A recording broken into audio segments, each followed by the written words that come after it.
Did you know that up to 100,000 American farmers stopped planting in the first half of this year, not because of storms or drought, but because they no longer believe in promises? They had placed their trust in the powerful man who claimed he could win agricultural privileges for America. But then the land fell into the hands of corporations. Food became monopolized. Subsidies were slashed, insurance disappeared. Consumers blamed farmers for expensive groceries. Worse export contracts fell into Canada's hands. There's nothing more devastating than a planting season dying from within the soil. And now, 10 states are at risk of famine, and 100,000 people who once fed the nation have chosen to protest in silence. Is this a sign of America's decline or its final rebound? Watch closely, because this collective strike could trigger a food crisis more severe than any pandemic you've ever experienced. Number 1, Iowa. There is a kind of hunger that cannot be measured by calories that is the hunger of silence. In Iowa, this summer began with that very kind of hunger. Not a lack of wheat, corn, or fertilizer, but a lack of trust. On fields that once fed America, the soil lies still. No sound of tractors, no scent of fresh manure, not a single seed laid down. That silence weighs heavier than any blizzard, for it does not come from the weather, but from those who once formed the backbone of this country.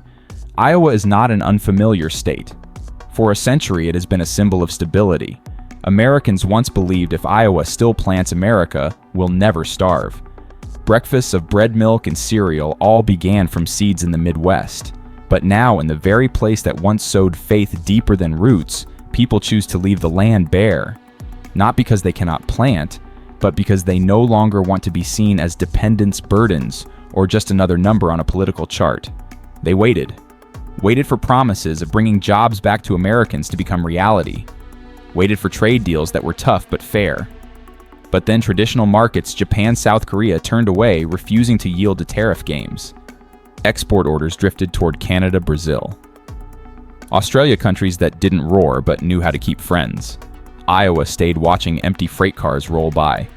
And when the big beautiful bill was passed, a bill that sounded like it was named from a hand-drawn poster, they knew they weren't in the picture. Fertilizer bills doubled, fuel prices lost subsidies, incomes dropped, yet food aid was cut. Even the family meal, the last thing farmers ever thought they'd have to worry about, has become a source of anxiety. Meanwhile, supermarket prices continue to rise, but no one asks whether the growers themselves have enough to eat. There have been harvests destroyed not by pests, but by choice. Better to burn the field, better to plow seeds into the dirt than let their labor be crushed by corporations that wouldn't recognize a real farm if they saw one.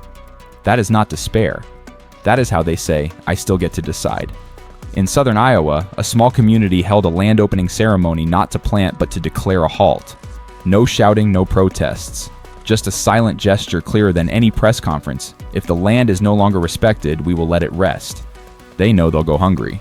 But it's a chosen hunger, better than a forced fullness, where policies push them aside, where supermarkets fatten off someone else's sweat, where even the consumers who were once allies turn away, calling them the cause of market disruption. Iowa was the first to stop. And in the next state, we'll visit a place recently drowned in floods where farmers have lost all hope for the coming season. Number 2, Texas. Texas just endured one of the worst floods in years. Hill country was drowned in sludge tractors, lay overturned in fast-moving waters, and hundreds of hectares of crops rotted in the fields before anyone could harvest. In a place once proud to be the largest agricultural center of the South, people were forced to share cans of relief soup in a land that used to be the nation's kitchen. But for many Texans, what was lost in the flood was merely the last straw. What made them unwilling to plant another season wasn't the disaster. It was the feeling of abandonment. When floodwaters swept through Kerrville, Seguin, and New Braunfels, no relief team arrived in the first 24 hours. And when they finally did, they brought damage assessment forms, not seeds, food, or medicine. Those who had tilled the land to feed America now had to line up for ration tickets from charity groups. A cruel and ironic reversal. Texans do not ask for much. They don't wait for miracles. But the one thing they hope for, a sign that this country still needs them, never came. Not from Washington. Just weeks after the flood, the federal government announced a controversial bill, the Big Beautiful Bill, a massive budget reform package slashing numerous welfare programs, including SNAP, the food assistance program for low-income families, which has been keeping millions of rural Americans alive. Those very Texans struggling to survive a natural disaster are now being told to stand on their own. They got the message, loud and clear. They once fed this country without complaint, but when they needed help, all they received was silence and a bill-cutting support. If trust had seasons, then in Texas, it has just been washed away. That's why no one was surprised when multiple local farming associations declared they would not sow crops next season. Not a strike, but a quiet withdrawal. No press releases, no protests, just fallow fields. Of course, Texas cannot sleep forever. But what they are now thinking about is no longer planting for the national supply chain. Some farming groups have begun building grow-to-feed models, serving only their local communities, bypassing logistics systems and big distribution corporations. Smaller, slower, but they preserve their real value. And in the areas worst hit by the floods, people are even considering abandoning agriculture altogether. Many farms are selling land to tech companies, turning fertile fields into industrial zones, data centers, or AI manufacturing hubs. A new Texas is taking shape, no longer smelling of soil, but perhaps of electricity, steel, and programmers. Texas may have stopped planting, but not because they ran out of seeds, because they ran out of faith that what they sow would be valued. And if a state that once fed the entire country has quietly turned away, then perhaps we should ask who will take their place. Look now to California, a state with no floods, no storms. Yet people are still going hungry. Not because they don't know how to grow, but because they are not allowed to live true to their values. A different story, but one with the same ending. Number 3, California. Have you noticed? Buying a bunch of vegetables, a kilo of tomatoes, or a bag of grapes lately feels like your wallet is being emptied without knowing why.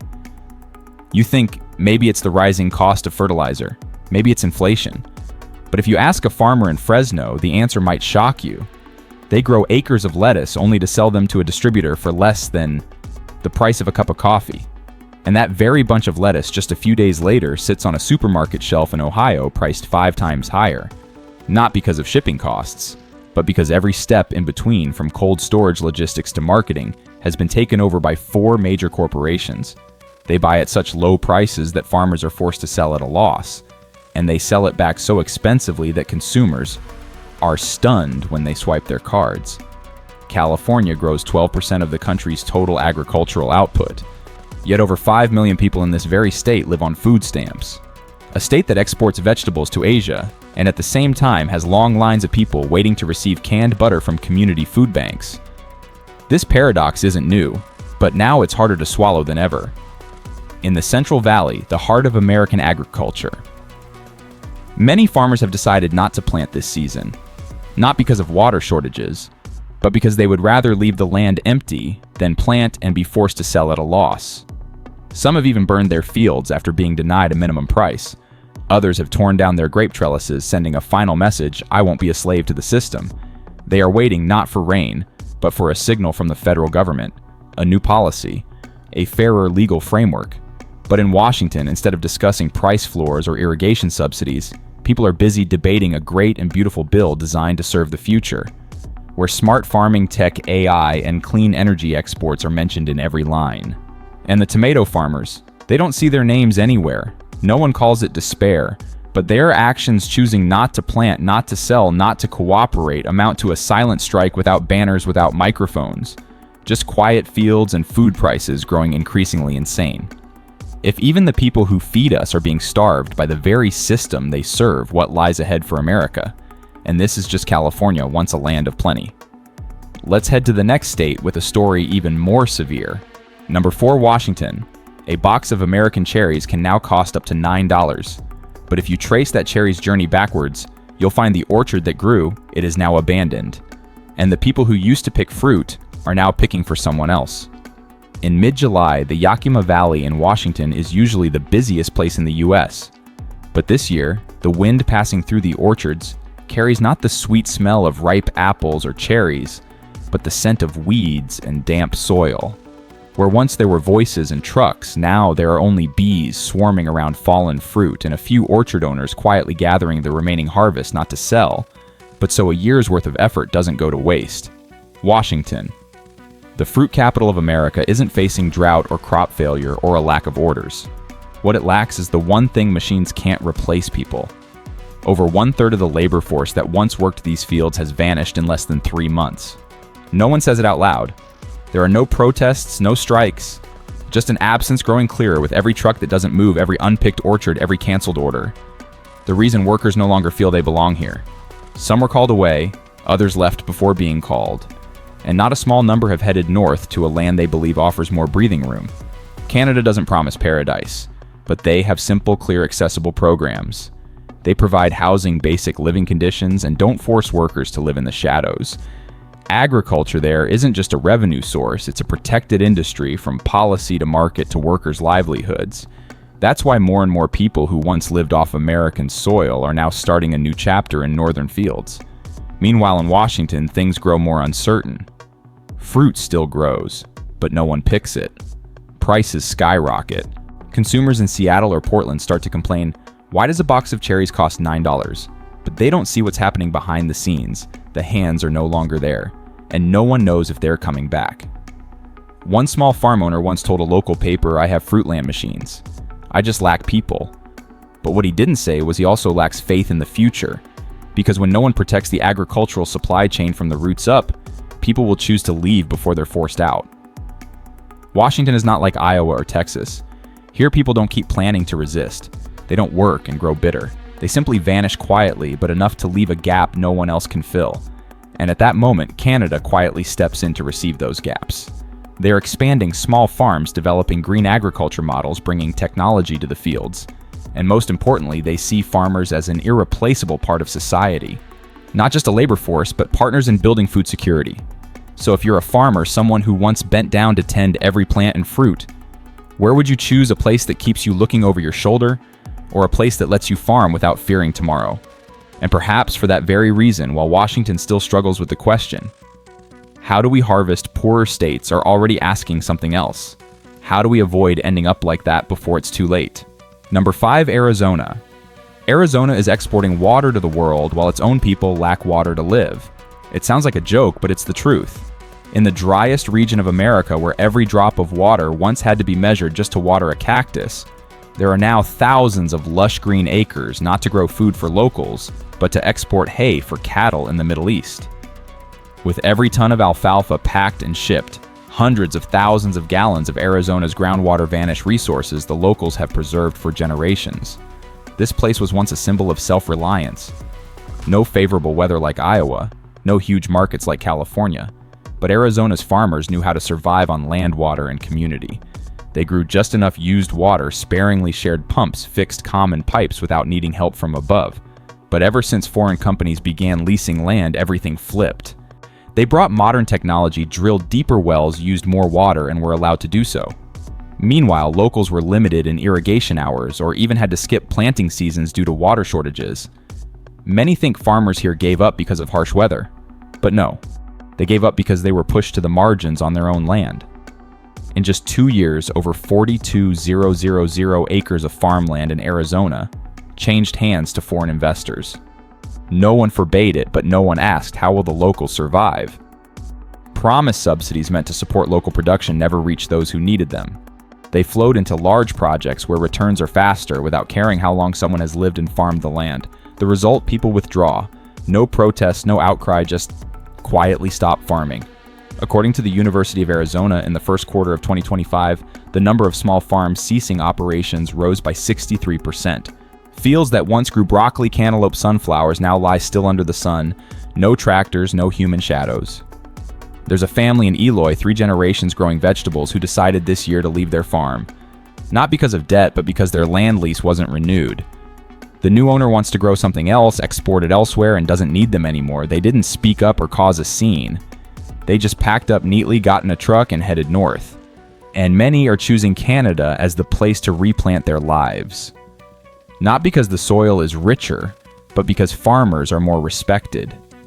In provinces like British Columbia or Saskatchewan, local governments are rolling out support programs for immigrant farmers, from long-term land leases to loan incentives, equipment, grant sustainable farming guidance, and efficient water use training. They're a family that once grew vegetables in Arizona can start again with the assurance they'll keep the land if they continue producing food for the local community. No one says Canada is paradise, But for many who've died of thirst on their own Arizona farms, that simple fairness is reason enough to leave. They don't want to get rich. They just want to keep farming without having to compete for water with a global corporation on the very land their ancestors once sowed. And if you put yourself in their shoes, a 60-something farmer who's lived off the land, supported a family through every planting season, would you stay and watch your land be used for distant profit? Or would you seek a new place where people need you because you know how to grow? Number 6, Georgia. On lands once blooming with peaches, peanuts, or cabbages, machines still run, assembly lines still spin, but farmers in the traditional sense seem to have vanished. They haven't gone bankrupt, haven't left their hometowns. They've simply withdrawn quietly from a system they can no longer control. Georgia used to be the agricultural symbol of the Southeast, a place where growers lived with the land understood each breeze, each dewy season. But everything began to change when the agricultural restructuring program launched earlier this year. With the involvement of major corporations, new technologies like AI automated management chains and agriculture optimization systems were quickly deployed across the state. It sounds modern, but to many farmers it feels like a silent transfer from humans to algorithms. In the past, farmers decided what to grow, when to harvest, how to sell. Now these decisions are suggested by the system. And if one does not comply, they are simply excluded from the supply chain. Every farming step is now quantified, scored. A late harvest, a suggested price not agreed upon, can lead to being replaced by another unit, faster, cheaper, more aligned with the system. Moreover, when both input and output are controlled by technology and investment capital, farmers' incomes not only fail to increase, but drop significantly. According to a report from a regional agricultural research organization, average income per acre in Georgia has decreased by nearly 35% in just the past 12 months. The irony is, the harder they work, the higher the yield, the lower the purchase price, because the system sees that as a signal to squeeze harder. Some still try to carry on, but many have stopped. Not because they no longer love the profession, but because they are no longer truly considered growers. They've become part of a production chain in which decision-making power is no longer theirs. Some continue working, but no longer as landowners, instead as machine operators for corporations working in shifts, receiving wages through apps, and being evaluated by data. Meanwhile, up north, many are looking toward Canada, where farmers are still respected as an indispensable part of the community. In Quebec, Saskatchewan, or Nova Scotia, there are still preferential credit policies, crop insurance programs, and distribution systems that allow real growers to make a decent living from their work. Some Georgian farmers have even applied to move to Canadian agricultural regions, not because they want to leave home, but because they need a place where farming is still considered a profession worth preserving. The biggest problem does not lie in technology. It lies in how people have been pushed outside of the very system they helped build. Georgia is not hungry due to a lack of food, but because the people who grow food are no longer kept at the center. When love for the land, for honest labor, is no longer valued, then no matter how good the harvest is, trust has no soil left to take root. Number 7, Wisconsin. In Wisconsin, people still believe if there is one industry that American farmers can hold on to, it's dairy. But in 2025, America's dairy state is facing something unprecedented. Farmers are stopping milking not due to natural disasters or poor harvests, but because they can no longer afford to keep their cows. The issue doesn't lie in demand. People still drink milk, still eat cheese. The international market is even growing. But Wisconsin is being left behind, unable to keep up with new standards for quality food safety and sustainable supply chains. Meanwhile, Canada and Europe have pulled ahead, using the very approach the US once prided itself on: authentic production, transparent traceability, and support for small farmers. A gallon of milk in Wisconsin may now be cheaper than imported milk from Quebec, but is excluded from supermarket shelves in Japan, Germany, or even California, simply for lacking no growth hormone certification, not meeting low carbon standards, or failing to ensure a natural pasteurization process. Worse, milk is highly perishable. A container returned at the port or delayed in inspection means a total loss. And each time the ones bearing the cost aren't the large distribution chains, but the small family farms that milk by hand, raise cows like household children. The crisis is spreading quietly. According to Dairy Farmers of America, in just the first half of the year, Wisconsin has lost over 8% of its active dairy farms, mostly farms with fewer than 200 cows, where the owner is also the manager machine operator and morning milk tester. Now they have to sell their cows as they can't continue feeding them with feed prices up 30%, barn utility costs up 40%, and shrinking income. The more you produce, the more you lose, a phrase no one wants to say in Wisconsin, yet is whispered more often than the weather forecast. Because if producing a gallon of milk means losing an extra 10 cents out of pocket just to stay afloat, then the farmer is no longer a producer, but someone subsidizing a system that no longer prioritizes them. What confuses them more is the silence from the government. Big Beautiful Bill, instead of supporting small farms to upgrade processes or access new markets, is funneling budgets into large infrastructure encouraging industrial investments, things only corporations can reach. Families who've milked for 3 generations now have only 2 options: sell their cows or move. Many choose to leave the state heading to Minnesota or even Canada, where the dairy industry still maintains protective policies, guaranteed minimum purchasing, and doesn't force farmers into a cost-cutting race. Meanwhile, Wisconsin, once the milk capital of America, is now full of abandoned farms and silent cooling machines. The pain here is not just economic loss. It's the feeling of no longer being trusted in the very industry they helped build.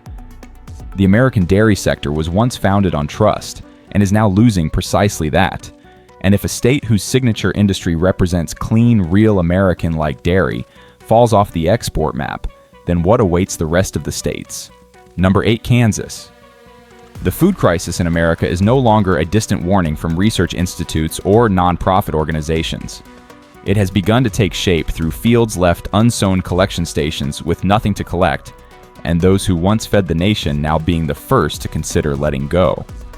In Kansas, the heart of the agricultural Midwest, the silent strike of farmers has officially begun, not with protests or banners, but with a chilling silence. No one has started the 2025 planting season.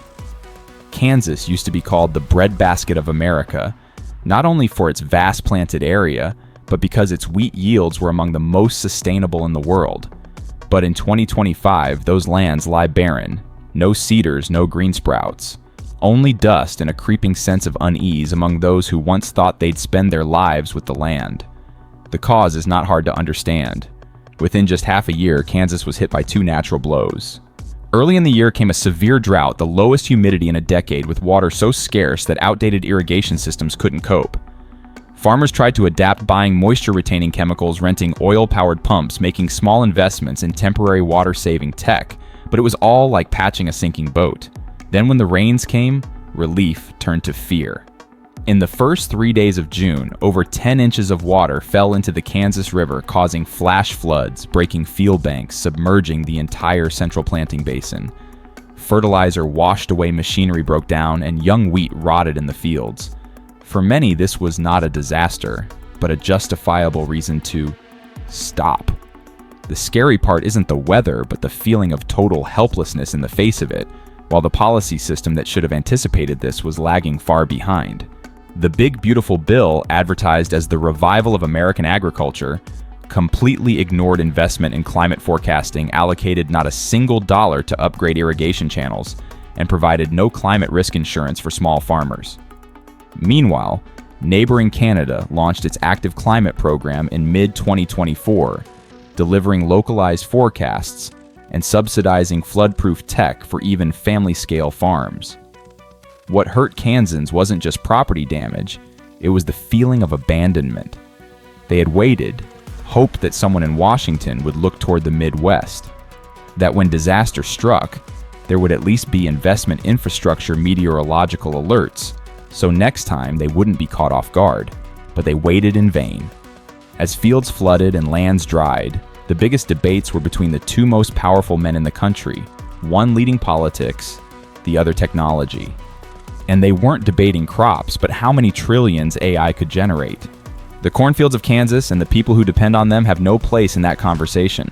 The frightening truth is that Kansas is not an exception. What's happening here is spreading, because the death of a crop doesn't begin with a broken plow. It begins when people no longer see a reason to pick up the plow at all. Number 9, Illinois. No crop failure, no floods, no wildfires. Yet Illinois still appears on the list of non-planting states in 2025 for something invisible to the naked eye, the quiet shift of the global market. Since the 2000s, Illinois has been seen as a living laboratory for American agriculture. It led the transition to GMO soybeans and corn, invested in genetically optimized seeds, robotic planters, and drones that sprayed pesticides row by row. Farmers here weren't outdated, they once believed technology would keep them from falling behind. But then, the market changed faster than the update rate of unmanned tractors. The EU banned all GMO imports. Japan and South Korea switched to pure strain seed traceable sources from Brazil and Canada. Major food corporations cut contracts, shifting to clean, non-GMO agriculture models to please older, more meticulous consumers. Meanwhile, Illinois' GMO soybean silos remained full because no one wanted to buy. Illinoisans weren't ignorant. They fully understood why their products weren't selling. They knew what the world was moving toward. But to catch up, they needed time research support, a complete seed conversion chain, and money. And none of those things were guaranteed by anyone. Perhaps one day agricultural science students at the University of Illinois will develop a non-GMO drought-resistant soybean. But by then, the soil may be depleted, the global market may have found new partners, and the farmers who once fed America may have given up. Because continuing to sow is no longer an act of hope. It's just prolonging an unrewarded expense. And in silence, more and more people are choosing to stop. They're not striking. They're not marching. They're simply closing silos, canceling seed orders, and cutting equipment leases. A small act, but a clear signal they're waiting for something to change from above. They once believed that the powerful and the capital in tech, where grand strategies are decided, would see and support them. But all they see now are news stories about AI debates, chip manufacturing, and power struggles worth trillions. There is no space for soybeans. No one speaks of the harvest. Illinois doesn't lack land, labor, or equipment. What it lacks is a bridge between the fields being left behind and the decisions made far, far away. And if the very state once seen as the future of American agriculture can't keep pace with the global tide, where then do we place our hopes for tomorrow's food? Number 10, Nevada. A supermarket in Las Vegas just put up a sign limiting each customer to 2 bundles of vegetables. Not because of war, not because of drought, but because somewhere far from here, hundreds of thousands of farmers have quietly stopped. Nevada has never been an agricultural state. Dry land, harsh climate, almost no crop seasons. People here know casinos better than fields, neon lights better than the morning sun. But in 2025, when growers elsewhere stop sowing, those who've never held a hoe are the first to feel hunger. Because Nevada lives off what others produce. Over 85% of its food is imported from surrounding states, from California's fruits, Arizona's vegetables, to Texas's beef. A tightly interdependent ecosystem relying on yields from distant, seemingly invisible farmers, yet they're the irreplaceable link sustaining life here. And when that link breaks, Nevada falters instantly. Not for lack of land or labor, but simply because no one is planting anymore. Egg prices rose 30% in just 3 weeks. Some supermarkets began implementing purchase limits. In Reno and Henderson, people queued for greens for the first time. Not due to disaster or flood, just because at the chain start, farmers stopped. And when they stop sowing, the food stops flowing. People here don't protest policy or campaign for any bills. They don't enter the noisy political arguments out there. But when they have to cut food portions, they realize they're part of it too. And what they once took for granted, food always being available, has now become a luxury. Worse still, the government has started cutting food assistance. The support that tens of thousands of urban dwellers rely on to get through tough months is now squeezed because funds must go to areas in deeper crisis. Nevada doesn't sow, but it still starves. Doesn't resist, but still pays the price. And that makes the hunger here colder than anywhere else. It doesn't come from cracked fields or failed harvests, but from a distance long thought safe from agriculture, a distance that blinded people for too long. Not everyone farms, but everyone needs to eat. And Nevada is harshly reminding us of that seemingly obvious truth: hunger doesn't have to begin in the fields, it can start right where nothing is grown. Maybe this isn't a state starving in the strict sense, but it's the place that most clearly feels if no one sows, then no one can survive. Each place has its reasons, from lost markets, skyrocketing costs, abnormal weather, to being abandoned by consumers. But the common thread is farmers no longer want to keep this nation fed. And we've grown used to consuming, forgetting who produces, when they stop sowing and we just keep waiting to eat. But have you ever thought maybe they're not stopping to retreat, but to resist? They're pausing to be heard. They lay down their tools not because they've lost hope, but because they still hope for a different future, a fairer, more livable one, where those who grow food aren't seen as the losers. Share your thoughts below, because change doesn't start with a government. It starts with those who dare to ask questions. This video does not promote the division of the United States or encourage secession. All content is presented with the aim of exploring, analyzing, and sparking discussion based on current events, emotions, and social trends. We respect the U.S. Constitution and all federal regulations.